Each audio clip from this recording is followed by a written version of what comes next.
story of water. It is a story of life and death. It is a story of rich and poor. It is a story of beauty, despair, crisis, and hope. The story of water is told with the help of global personalities, people who believe that this may be the most important story of the new century. Water symbolizes everything that is fresh and renewed and transformed in us as human beings. Because of the water scarcity, in future there could be some, a conflict.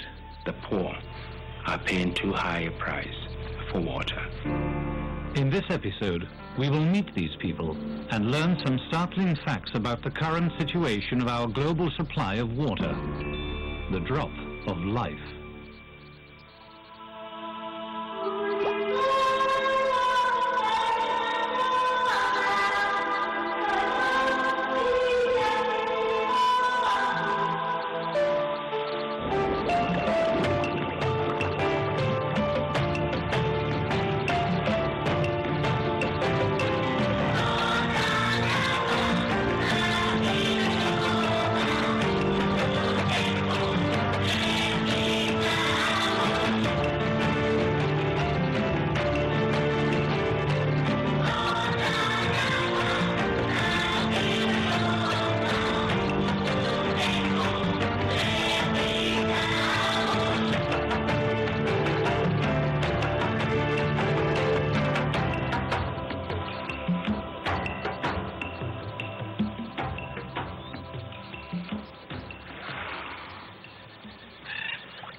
In water, all of life's colors are reflected.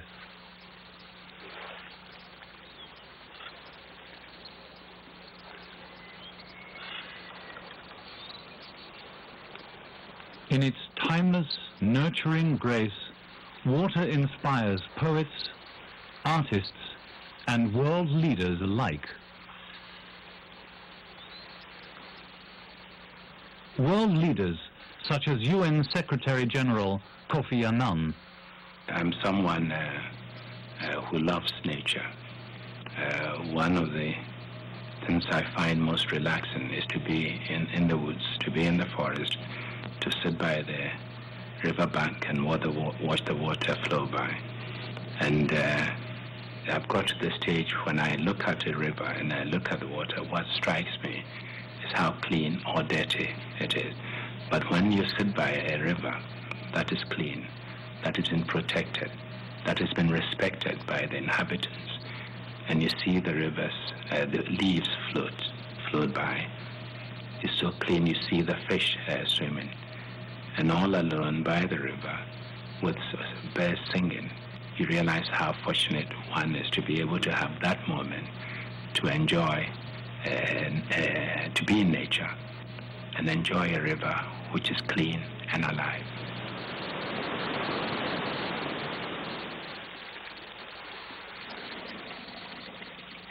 Water is constantly alive. It is nature in motion. Shape changer, dazzler, master of deception.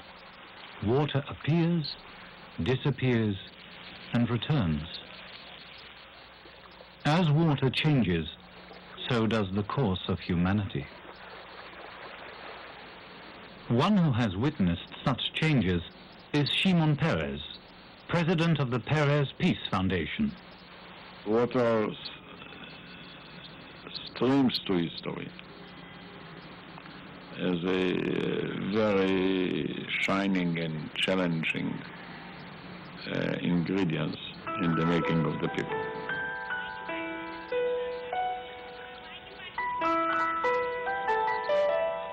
Water is not only an ingredient in human history, it is the primary substance of the human body. Like Mother Earth, our bodies are 70% water. One could say that each of us, every man, woman, and child, is a small river, ebbing, flowing, seeking replenishment. A 1% deficiency of water in our body makes us thirsty. 5% causes a slight fever. 10% and we become immobile. A 12% loss of water and we die. There is no option, no alternative, no substitute. From the elderly to the young, the rivers within each one of us need a continuous supply of clean, fresh water. The importance of water for a healthy body is crystal clear to World Cup soccer star and coach Johan Cruyff, now chairman of the Johan Cruyff Foundation. Water is beautiful to drink, fantastic to drink, and I've lived in countries where it was very hot, and the final thing to drink was water. I mean, we've got delicious drinks from I don't know how many companies or whatever they're called, but water is, for me, especially when you're thirsty, it's the best thing to drink. So for me, I like water. I really like it. Although our body's basic needs are the same for people all over the world, the amount of water we actually use in daily life differs enormously, depending on where we live or how much money we have.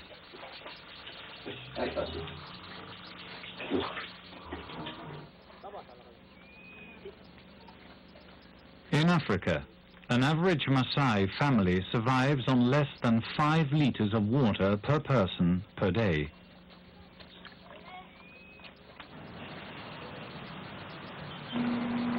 In Los Angeles, an average family uses almost 500 liters of water per person per day.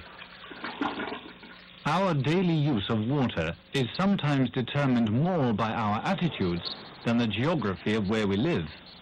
Attitudes about water are a concern of Tibet's spiritual leader, the Dalai Lama.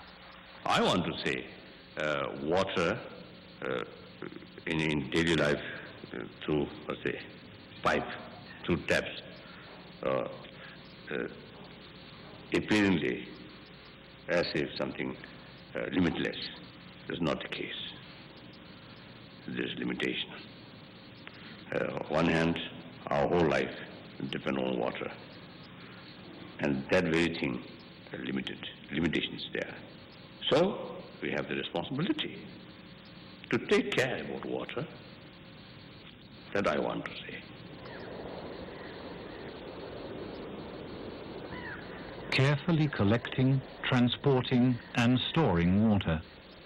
These timeless ideas were routinely put into practice by ancient civilizations around the world. In many places, the careful handling of water seems to have lost its appeal. An alarming development, as some 20 nations in Africa and the Middle East are currently facing severe water shortages. The quantity of fresh water in our global well is running dangerously low. A well that is very limited to begin with. From far out in space, Earth looks like a great shining marble. From up here, it's hard to believe that we're approaching a world water crisis. The dominance of the color blue is very misleading.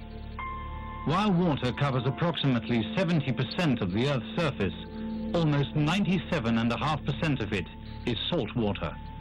That leaves 2.5% fresh water, most of which is locked away in glaciers, icebergs and snow.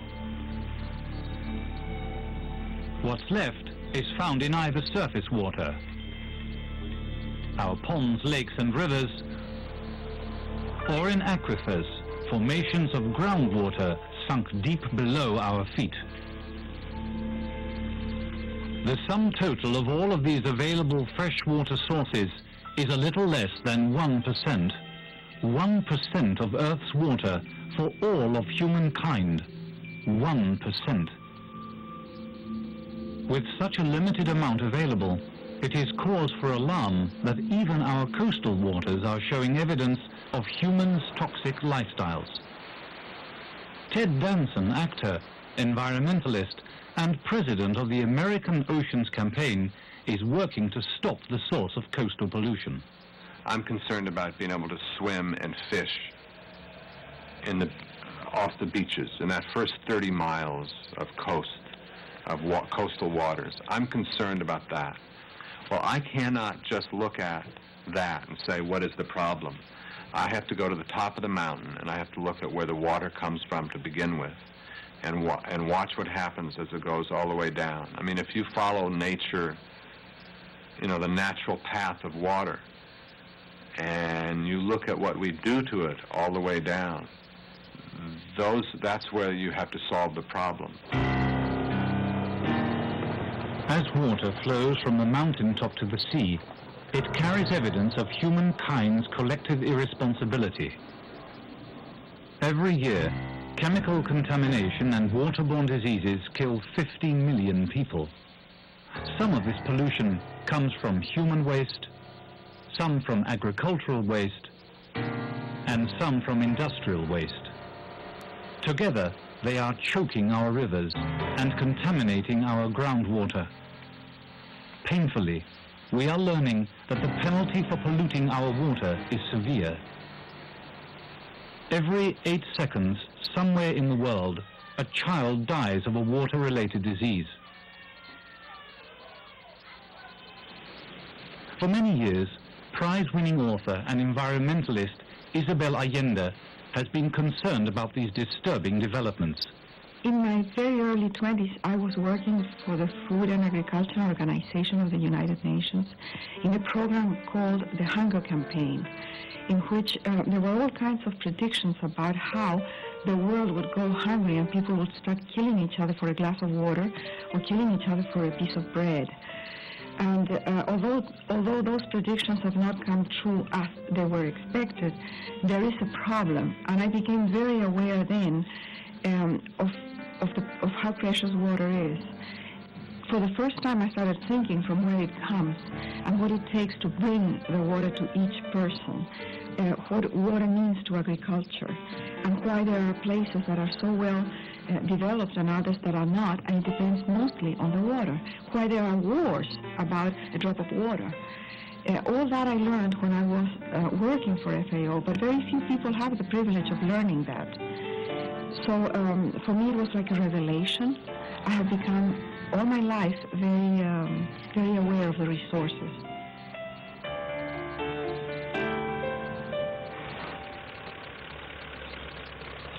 Awareness of water often depends on how accessible the water is. Surprisingly, in today's high-tech world, 1 out of every 6 people must still hand carry this heavy liquid, often over long distances, from the source to their home. Mikhail Gorbachev, now president of Green Cross International, actually has childhood memories of the chore. Очень много ассоциаций. Для меня, человека, который вырос на Кавказе Северном, в крае, где за 100 лет было 52 засухи, это очень много значит. Там всегда проблема воды стоит. И я вспоминаю еще свое детство, когда я за пресной водой за 1,5 километра ходил с ведрами, мальчишкой, и носил эту пресную воду домой. Или пресную воду мы собирали дождевую, чтобы ее использовать на стирку и так далее. То есть там остро, давно, всегда стояла проблема воды пресной.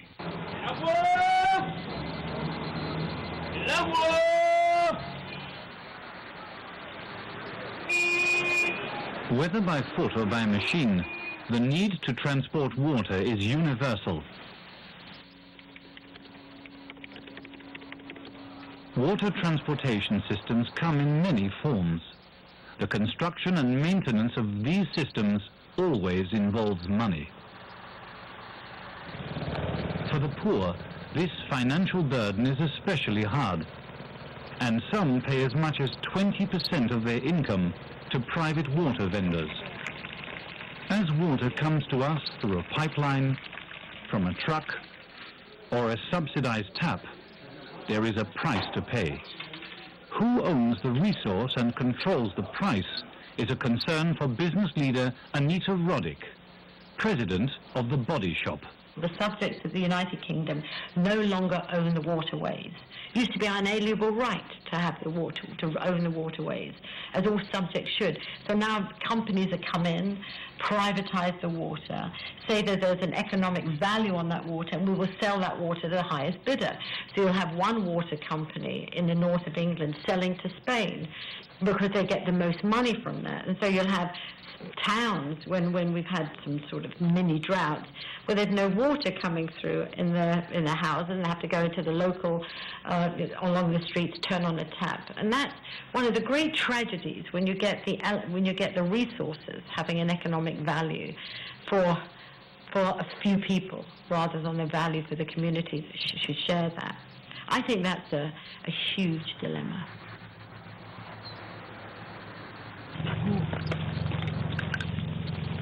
The price of water is of special concern to farmers because they use more of it than anyone else.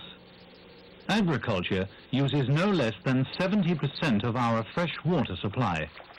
Our daily food depends on water. With huge agribusiness trying to keep up with the growing demand for food, farmers are beginning to see limits of production capacity.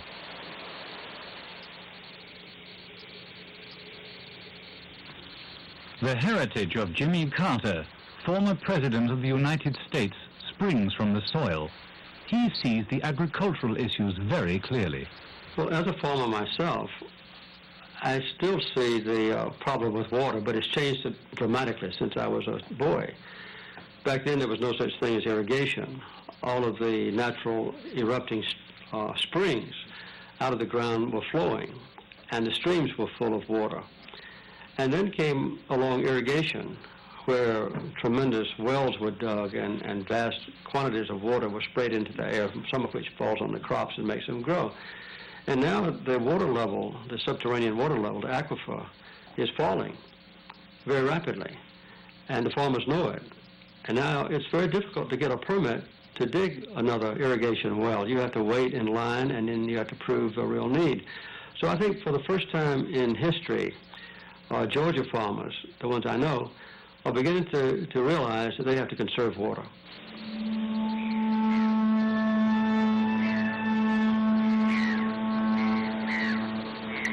Conservation is one of the keys to the future of water because nations are running low on clean water. Water for drinking, cooking, and cleansing. Water for power. Water for industry, water for shaping our destiny. Nations today value water as the key to their continued development. As competition for quality water that flows across international boundaries increases, some nations are prepared to fight to ensure their share of water. One whose life and country is influenced by that tension is Jordan's Queen Noor. As a citizen of the Middle East, I am acutely conscious of the potential it has for conflict as well as a finite resource, and one that we in our region recognize that we suffer more acute water shortages than any other region of the world, and have seen and continue to live with the pressure of conflict and competition over this precious resource. It is something we can't take for granted, and a very important part of every aspect of our lives. Smoke and rubble of future water wars, noxious filth in polluted rivers, fields turned to salt from poor drainage. The people of the world are facing their biggest challenge ever. A challenge that will be passed on to generations to come. The challenge of water. By the year 2020, nearly 50 nations will suffer severe water shortages. By 2025, more than a dozen nations will need water from rivers controlled by hostile neighbors. By 2030, many cities that have existed for centuries will simply dry up.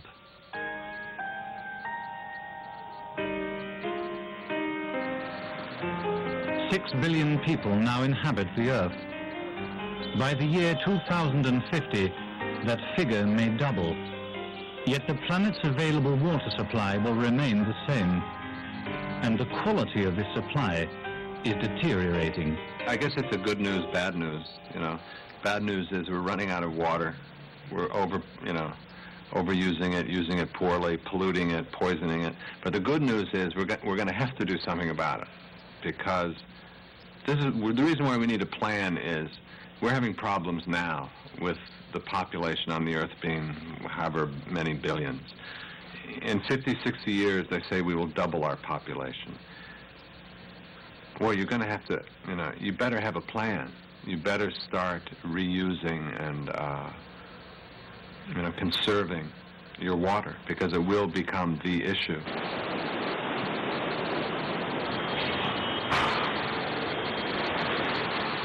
Indeed, a plan for water is long overdue. A plan that involves every key player in our global society, from industries to politicians. Ответственность его за экологические последствия своих действий огромна.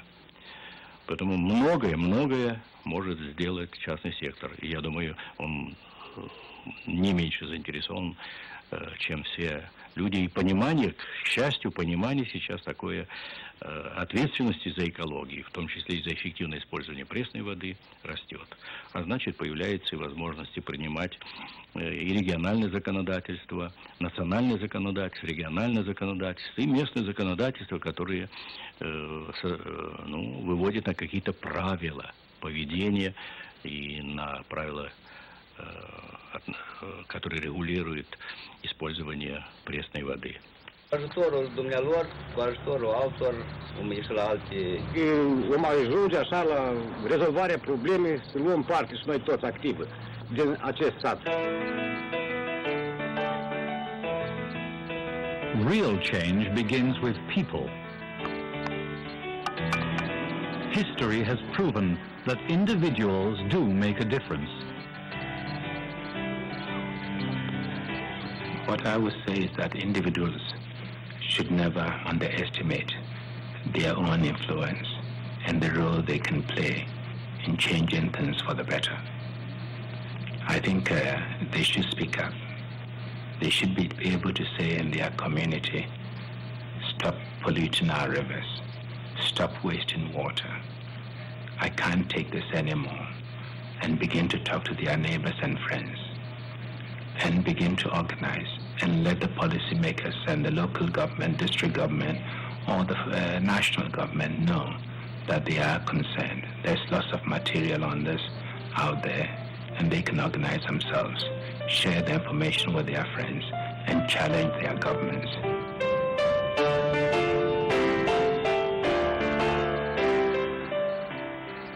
When our story continues, we will see how ingeniously Mother Nature provides life with water in every environment. And what happens when man begins to tamper with Mother Nature's supply of water, the drop of life.